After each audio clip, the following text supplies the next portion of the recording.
Essa reflexão que eu não trago só, tá? Eu trago uma parada num artigo de 1963, publicado na revista Stereophile, que é uma revista de referência no mundo da audiofilia, por ninguém menos do que J. Gordon Holtz. E isso acontece muito, isso é extremamente frequente e particularmente prejudicial. Fala turma, tudo jóia? Hoje é sábado 16 de setembro de 2023 e eu tive a ideia de gravar essa opinião porque recentemente eu estava conversando com um amigo audiófilo e músico, é um violinista bem conhecido, o César Miranda, e a gente conversando sobre algumas coisas, equipamentos, etc e tal, a música em si, e ele me deu esse insight sem nem perceber, que é o seguinte: existe um perigo escondido na audiofilia. É uma coisa bem característica, a gente vê acontecer muito, e muitas vezes a pessoa que está imersa nessa situação não percebe o que está acontecendo com ela, e vale a pena dar esse alerta. Olha só, o que geralmente acontece, né, no id quod plurumque accidit, o que geralmente acontece, a pessoa sente aquele drive, aquela vontade de conhecer mais sobre o universo da audiofilia, do áudio em si, né, da perfeição, da resposta fiel, porque gosta muito de música. Então, ao menos no nascedouro, a música é o fim, é o objetivo.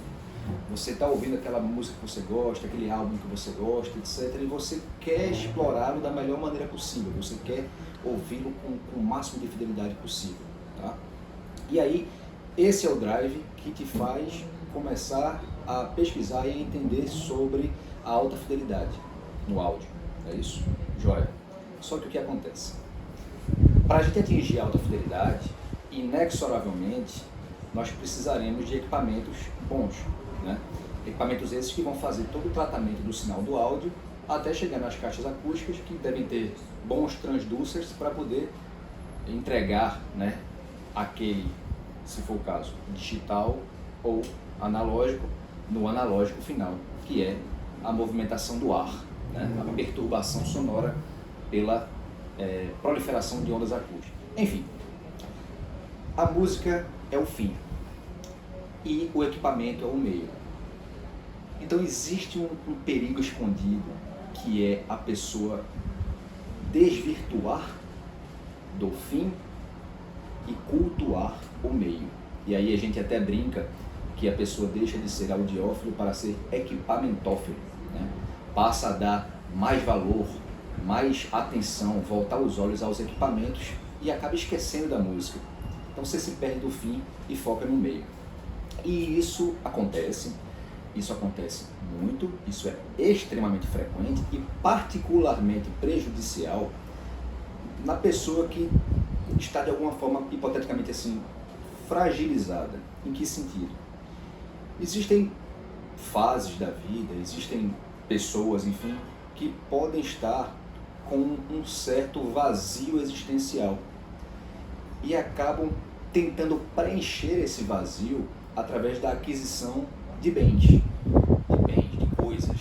Na nossa sociedade de consumo, é muito comum que as pessoas acabem tentando preencher um vazio existencial através da aquisição de bens de consumo. Então, se a pessoa está no ramo da audiofilia, procurando o áudio na mais pura forma, isso é um perigo. Por quê? Porque ela pode virar vítima de um ciclo retroalimentável de aquisição. Aí a pessoa começa a fazer o seguinte: compra o equipamento, já pensando no próximo, aí compra o outro, aí vende o outro, mas compra o outro, aí ele nunca está satisfeito. Vamos fazer um exercício rápido aqui, para pensar. No seu ciclo de amizade, quantas pessoas trocaram de equipamentos nos últimos tempos? Um monte. Eu tenho certeza que isso aconteceu. Absoluta. Faz 8 anos que eu tenho o meu sistema. O mesmo sistema. Os mesmos amplificadores Audiopax, o mesmo pré-amplificador Audiopax, o mesmo DAC T+A, que obviamente não faz 8 anos porque o DAC tem menos tempo, mas enfim, quando ele lançou foi ele que eu peguei e estou com ele até hoje, né? Já tem inclusive outro modelo dele, o meu DAC 8 DSD, já tem um DAC 200, e eu não me cocei para pegá-lo. Enfim, por quê? Porque você chega num nível de reprodução que é justamente aquilo que você buscava. Eu vou dizer o que aconteceu comigo. Eu tinha uma imagem de reprodução sonora na minha mente e comecei a buscá-la. E eu achei com a Electronic Audiopax, que foi muito bem reproduzida através das caixas que eu uso, que coincidentemente também são Audiopax, porque utilizam alto-falante X, o crossover é feito de uma forma Y, a caixa é configurada de uma forma Z, enfim, tem as suas especificações técnicas, mas eu cheguei lá para a minha busca pessoal, para o meu quest, para a minha jornada, é o meu sistema. Eventualmente eu posso fazer algum upgrade, etc e tal, posso, mas eu não estou morrendo para fazer um upgrade, e eu não estou com o Audiopax pensando no não sei o que, ou no não sei o que lá. Então o grande perigo é o consumidor, cliente, o audiófilo, ele se perder nessa estrada e acabar valorando mais equipamento. Por exemplo, eu conheço pessoas que se referem aos elementos do áudio em valores, não em valores, mas em preços. Então, por exemplo, hipoteticamente, eu ouvi um equipamento de 30 mil dólares que não sei o que lá. Eu comparei com um de 14 mil dólares que não sei o que lá. É até engraçado, porque os equipamentos não tem nem nome, só tem preço. É 30 mil dólares e 14 mil dólares. Sim, mas quais são os equipamentos? Qual é a topologia de cada um? Single-ended, classe A, classe AB, classe D, sabe? O que é que você comparou?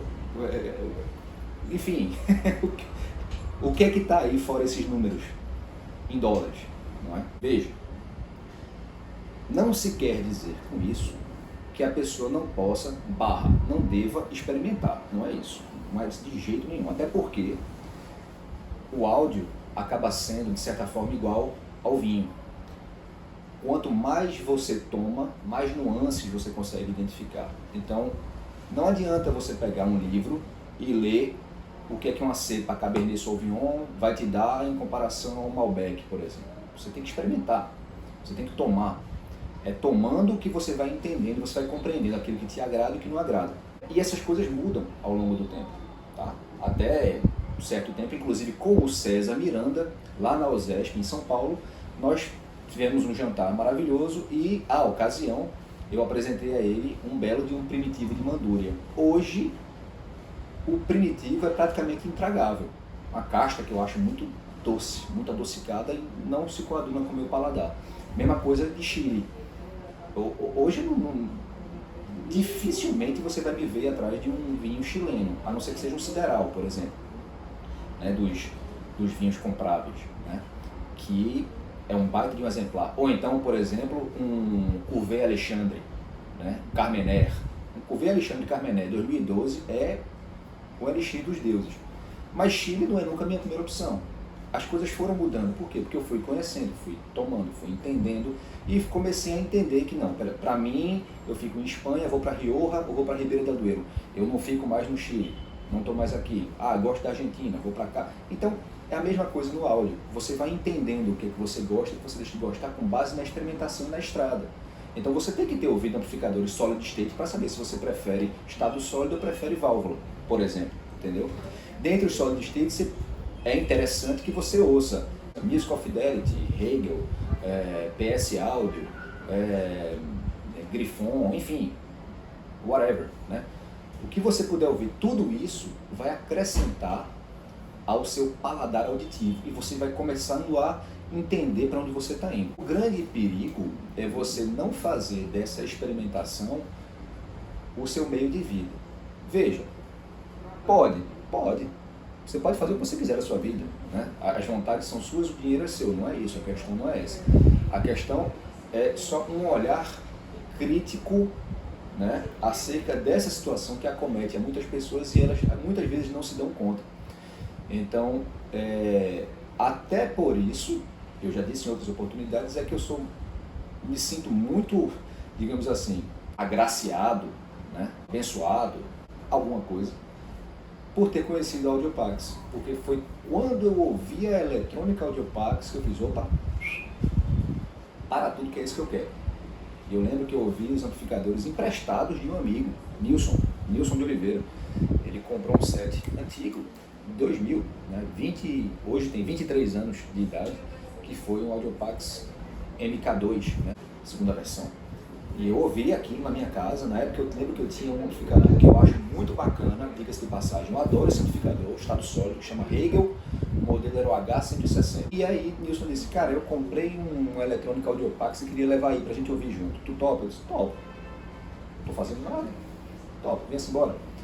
Quando eu ouvi a eletrônica Audiopax tocando um disco, eu lembro bem, era um disco da Triangle Electroacoustic, que era um sampler, que tem aquela faixa The Man You Were, com Gianni Lee e Mal Waldron.